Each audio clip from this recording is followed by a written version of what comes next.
सावन का महीना लग गया है, सभी लोग शिवलिंग पर जल चढ़ाते हैं। लेकिन अगर शिवलिंग पर जल चढ़ाते समय भूल कर भी हम ये 7 गलतियां कर देते हैं, तो हमें जल चढ़ाने का कोई फल प्राप्त नहीं होगा। जय माता दी सभी को, राधे राधे। आ गई हूँ नई जानकारी के साथ। अगर चैनल पर नए हो तो जरूर से सब्सक्राइब कर लेना। आप सभी को पता है कि सावन मास 22 जुलाई से शुरू हो गया है। अब की बार सावन का महीना 29 दिन का है, लेकिन इसमें एक अद्भुत बात है कि अब की बार 5 सोमवार हैं 29 दिन में। ठीक है, ये अपने आप में ही एक शुभ सहयोग है। कहते हैं कि अगर हमसे कुछ ना बन पाए तो हम एक लोटा शिवलिंग पर अगर जल अर्पण कर देते हैं, तो उससे ही सारी मनोकामनाएँ पूर्ण हो जाती हैं। लेकिन भगवान शिव को जल चढ़ाने के कुछ नियम हैं, जो मैं आपको बताने के लिए जा रही हूँ। नंबर 1, भगवान शिव को जब हम जल चढ़ाते हैं, तो जो लोटा हम लेके जाते हैं वो तो चाहे तो तांबे का होना चाहिए, चाहे चांदी का होना चाहिए। स्टील का या लोहे के लोटे का यूज़ नहीं करना चाहिए भगवान शिव को जल चढ़ाते समय। ठीक है जी, पहली बात तो ये ध्यान रखनी है आपको, ये गलती बिल्कुल नहीं करनी। अब दूसरी बात मैं आपको बता रही हूँ कि शिवलिंग पर जब हम जल चढ़ाते हैं तो उत्तर दिशा से हमें जल चढ़ाना चाहिए।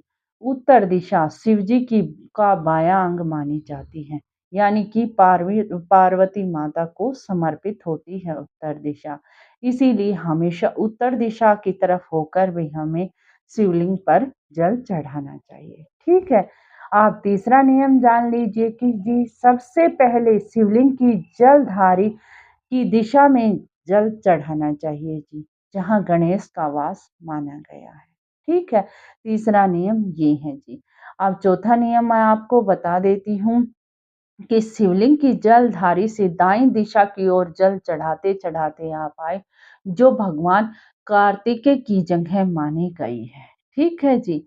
अब आप छठी बात जान लीजिए, इसके बाद जलधारी के बीचों बीच जल चढ़ाना चाहिए, जो भोले बाबा की पुत्री अशोक सुंदरी को समर्पित है जो जगह, तो अब की बार उस पर जल चढ़ाना चाहिए।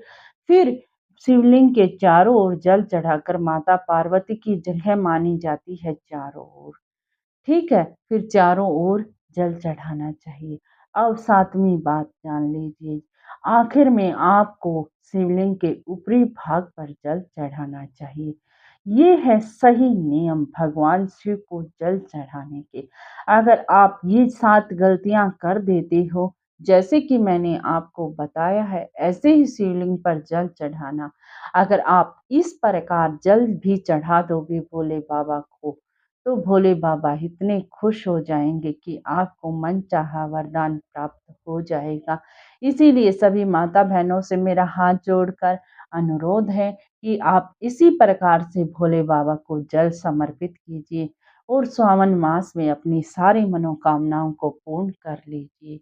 जय माता दी, राधे राधे। अगर जानकारी कुछ अच्छी लगी हो, कुछ पसंद आई हो, तो चैनल को सब्सक्राइब कर लेना और कमेंट में राधे राधे या जय माता दी ज़रूर लिख देना। फिर मिलती हूँ नई जानकारी के साथ। राधे राधे, राधे राधे।